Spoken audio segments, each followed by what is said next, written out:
Hi, my name is Jaiden Morgan, and this is a video about To Kill a Mockingbird. To Kill a Mockingbird was written by Harper Lee in the 1960s. It is based on a girl named Scout in the 1930s, and it's about how court changed her idea of how people were and just how people acted.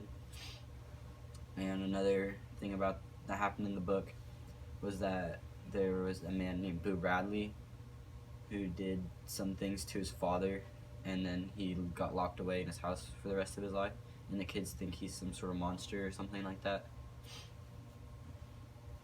And yeah,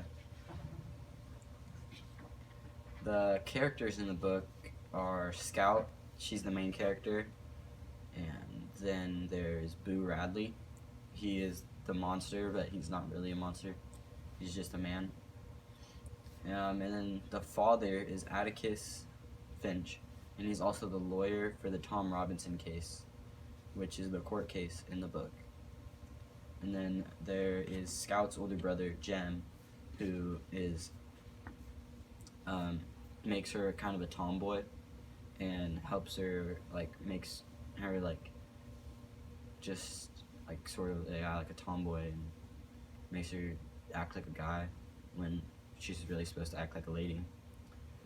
The point of view of this book is first person by Scout, who is the narrator and the protagonist in the book. And then the theme of the book is the moral nature of human beings and good versus evil. So by that it means like how people act.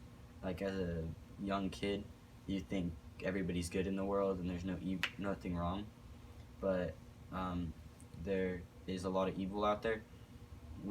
Once the court case happens, Scout starts to see that, and she becomes more exposed to it and stuff. The conflict in the book is between Tom and Noella.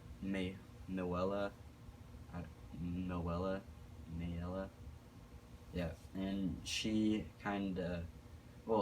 she accused Tom of raping her, and Tom didn't do it, but Tom got sentenced to prison for the rest of his life, and then he got shot when he tried to escape prison because he was going insane because of it. And the conflict is man versus society, which is between Scout and society, realizing that everything's not perfect in the world. The historical context between the book and the 1930s is the book was wrote when African American people were being discriminated against, and how they were just not being treated fairly. And one of those examples is the Scottsboro Boys. They were a group of teenagers that were riding the bus, and they got accused of raping 2 white women when they didn't do it, and the facts led up to it, and then they got a whole community involved, and eventually the world, or the United States, was involved in it, and the boys still got sentenced to prison, and they had the best lawyer in all of the whole United States, and that is it.